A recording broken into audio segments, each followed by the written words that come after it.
point the finger at Super Borrell and Super von der Leyen and express the hope that they're going to zoom in to rescue the situation as the mediator of last resort.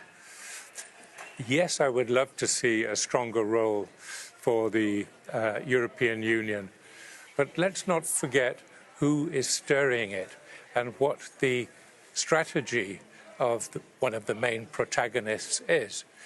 And I'm referring here again to our friends in Russia, who are present in neighboring Chad, they're present in Libya, they're present in Sudan. And their main interest in terms of the scenario they'd like to see in Sudan is one of chaos. It's in Russia's interest to spread international disputes and chaos so that Europe will be swamped by a flood of refugees and that we will see situations like we saw in New Year 2015 in Köln in Germany, where ordinary citizens were attacked by hundreds of refugees. This is what Russia is trying to do. So much as I welcome, and I would welcome, a very powerful and strong diplomatic intervention from Europe and the EU, let us not forget what we're up against. We're up against hybrid enemies who are prepared to sow chaos and have no interest in a peaceful solution. Okay, thank you, James. Anna? Well, I think Russians called for peace because they wanted to construct this naval base and they had agreement with both generals, and Lavrov had successful talks. So I think they are also, as Russians as Chinese, they're least interested in this situation.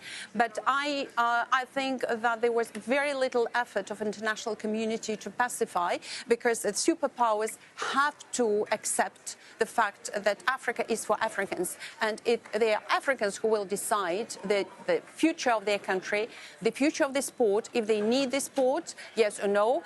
And of course, I think that the epoch when our outsiders could say their final word is over. But we have to help Africans to pacify, because when there is a peaceful atmosphere, they can vote, they can decide, and I insist that Ursula von der Leyen should play a role, because that was her obligation. She said herself, when she went to African Union, she said that Africa is my priority. So she should show, in reality, she should go there, that Africa is her priority, and they would have to organize a conference on Sudan, as minimum, I think, and I haven't heard it yet.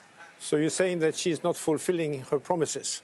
Yes, absolutely. I think that she should be very prominent in this situation, because that was her personal obligation. She said that there is no more important political dimension for Europe than Africa. Africa is dimension number one, and it's true, because it's the youngest continent, it's most rapidly developing continent, and it's the most important neighbor of Europe. So I think that aging Europe have to embrace and help the neighbors. And I think that is the only solution, because I love Africa. I think it's a country of opportunities, and unfortunately it's undermined in many ways.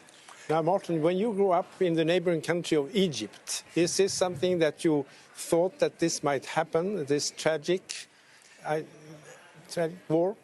Well, I grew up in a number of crisis zones, and Egypt, Iraq and Afghanistan probably in the worst times of their recent history. In Iraq under the Iraq-Iran war, in Afghanistan at the collapse of the Najibullah regime. I think those were the probably, well, I wouldn't say the most difficult times of these nations, but certainly one of them. And I would have thought that after the end of the Cold War, we will come to some kind of a more peaceful era, where in the New World Order things are resolved through diplomacy and through political effort.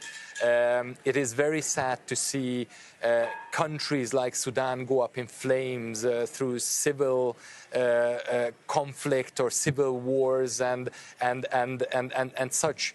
I mean, it is, we cannot say that it's a regional conflict with all these players involved, with everything at stake. This is the real danger of this is becoming a global conflict. And just to finish it on a somewhat optimistic note, I think in the last 1 or 2 years, Europe has become an important player. Russian aggression in Ukraine has managed to unite the European Union on the foreign policy front like never before. I think even with Hungary. Well, Hungary being an exception, but we are working on getting the Hungarian regime back on track. But Hungary is the exception. But I hope it will also be on board soon. But the European Union, I think, in the last couple of years has learned to play a foreign policy role. It is getting there, although it is much slower than expected and much slower than we would like to see it happen. I think there is an opportunity there, and it is going to happen at the end, but urgency or timing is of the essence. Well, I think we're hopeful that the atrocities will end as soon as possible. And, well, thank you very much for your participation. Thank you for having us. Thank you.